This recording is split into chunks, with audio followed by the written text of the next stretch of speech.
pour que les journalistes soient polyvalents. Plusieurs fois, on a fait en collaboration avec Al-Ahram, de faire des stages de prise de photos. Par exemple, les journalistes qui viennent polyvalents, ils peuvent faire leur article, mais aussi quand ils se trouvent dans un endroit où il faut prendre quelques clichés, ils peuvent le faire. Et également introduire également le portable. On puisse faire des séquences vidéo. Quand on trouve une de nos journalistes qui fait partie à Rafah, que je sais, qui fait un reportage, et elle avait pris un stage pour prendre elle a pris avec son portable, à un moment où elle se trouvait à Rafah, il y avait des explosions qui venaient de l'autre côté des frontières. Et elle a pu prendre des séquences vidéo de ces explosions-là. Et on a pu les mettre sur le site internet.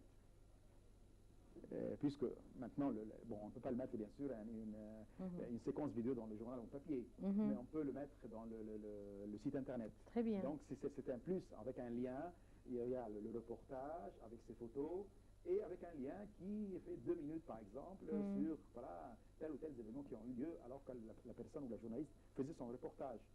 Voilà, ce sont des améliorations de ce type, de ce genre, et cette formation continue. Et puis aussi, on essaye également de faire entrer également du son nouveau dans le journal. On a 19 ans, je viens de dire, on était tous jeunes quand on a commencé le journal, on est maintenant moins jeunes. Et les gens ont pris de l'âge et on essaye aussi, pour perpétuer également la tradition, c'est qu'il y a des jeunes qui rentrent et qui sont peut-être plus à même de ce qui se passe un peu dans la société, et des besoins, des attentes des jeunes, etc. C'est un travail continu, c'est qu'il y a toujours du son nouveau qui rentre et qui perpétue un peu et qui assure la pérennité du journal. Voilà, Mais en tout cas, je touche le bois, vous avez toujours le même dynamisme. J'espère garder le même dynamisme, même en prenant un peu de l'âge. Je vous remercie beaucoup pour cet entretien et je souhaite autant de succès pour les numéros à venir que pour les anciens numéros. Et maintenant, on va nous entretenir avec le reste des journalistes.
Madame Nasma Reda, vous pouvez nous parler de votre parcours à l'Ahram Hebdo?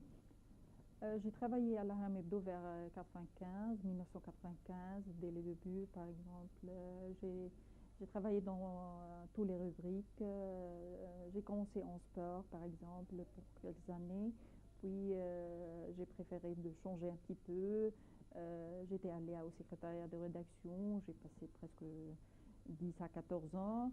Puis finalement, j'étais passionnée de tourisme bien sûr, mais je travaille dans la rubrique voyage.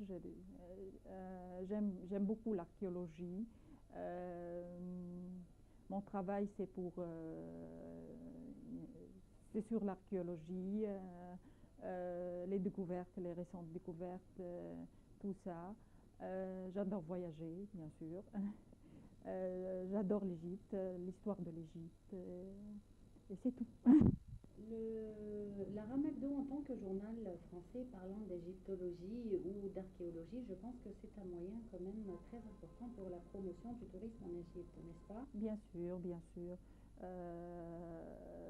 On travaille surtout sur ça, sur les francophones en Égypte ou ailleurs.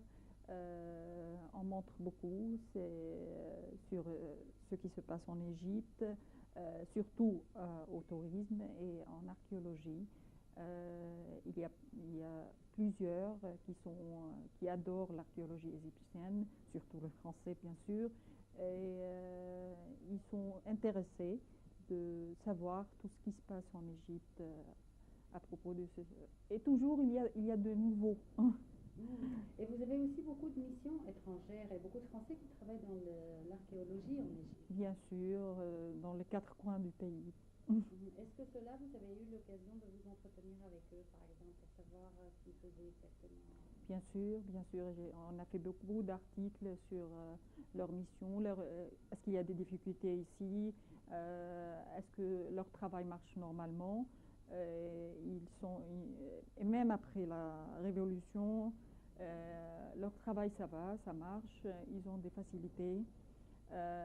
Ils adorent travailler ici en Égypte il y a beaucoup de nouvelles. À propos des fouilles, par exemple, ils découvrent chaque jour, ils découvrent quelque chose. Et c'est tout. Vos impressions du moment que vous travaillez depuis très longtemps à la Rame Hebdo et que maintenant vous avez pu assister à l'apparition du numéro 1000. Donc, quelles sont vos impressions?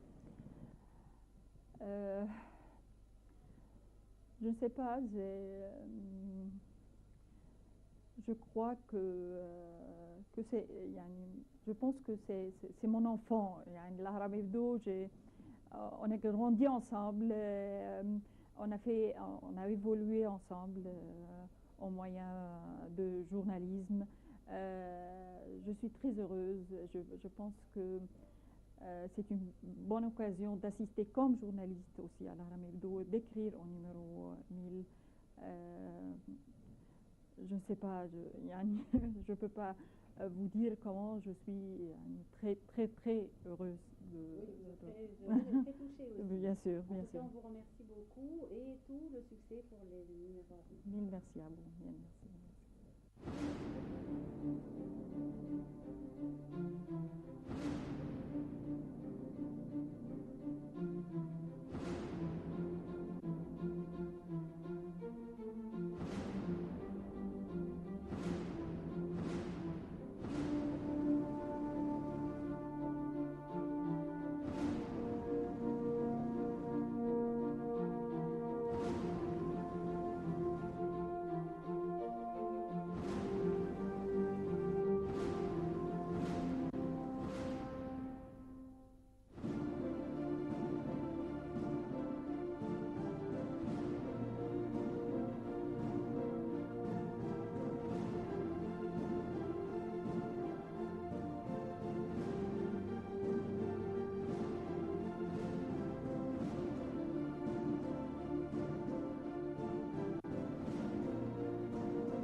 Selm, vous pouvez nous parler de votre parcours à la Rame Hebdo? Je suis venue ici en août 1994 et j'ai commencé dans la rubrique traduction, puis en Égypte.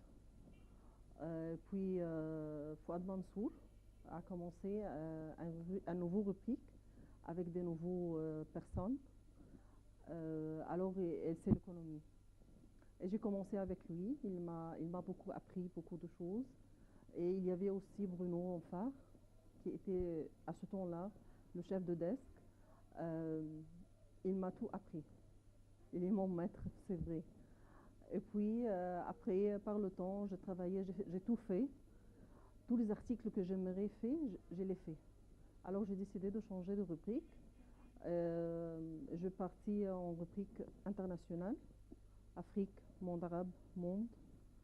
Et à ce temps-là, je commençais quand les États-Unis ont attaqué l'Afghanistan. Et c'était mon premier article. Et puis, j'ai continué jusqu'à maintenant. Mais maintenant, je travaille en plus dans les articles de monde arabe. Plus qu'Afrique au monde. Durant ces 3 dernières années, il y a eu une grande importance accordée à la rubrique internationale vu les événements et les réactions dans le monde. Oui, bien sûr. À ce qui se passe en Égypte, n'est-ce pas? Oui. Est-ce que vous avez senti que la charge était plus importante pendant ces 3 dernières années? Oui, bien sûr. Bien sûr, parce que tu as commencé en Tunisie, puis dès le début en Irak. Puis ensuite, on est entré juste en Tunisie. Il y avait le Yémen, le Bahreïn, tout le monde arabe. Et c'était trop des événements qui ont passé et qu'il y avait quelque chose d'étrangère, que tu sais tout ça. Ça commence avec le printemps arabe. Des événements tout à fait inattendus. Oui. Où vous vous attendiez un petit peu? Non, quand ça a commencé en Tunisie, je disais que ça sera passé en Égypte la même chose. Mais je n'ai pas cru ni la Syrie, ni le Yémen, ni le Bahreïn. Je n'ai pas cru que ces pays vont être touchés par ces événements-là. Concernant la parution du numéro oui. qui était depuis longtemps, ça a dû certainement vous faire beaucoup de sensations. Vous pouvez nous parler de ces sensations? Tu sais, quand tu restes comme ça, tu regardes, tu le vois comme un film qui a été passé. Et tu n'as pas jamais cru que c'est vraiment, il y a déjà 20 ans que se sont passés. Mais aujourd'hui, nous avons parlé de ça à l'hebdo. Nous avons dit, bien sûr, nous sommes tous moins de 20 ans. Tout le monde ici parle de ça. Mais c'est une vie, c'est toute une vie. Et je pense que je passe ici avec mes amis et mes collègues, plus que je passe à ma maison. Quand il y a un problème à ma maison, n'importe où, je viens à l'hebdo. Et je reste avec tous les gens. Ça change beaucoup. C'était donc tout pour cette édition de Ça nous intéresse. J'espère qu'elle vous a plu. J'espère que vous avez beaucoup appris pour la Rame Hebdo, qui représente une part très importante de la vie de ces journalistes, mais aussi de ses lecteurs. Merci de nous avoir suivis. On se retrouve la semaine prochaine avec une nouvelle édition et un nouveau thème qui nous intéresse. Au revoir.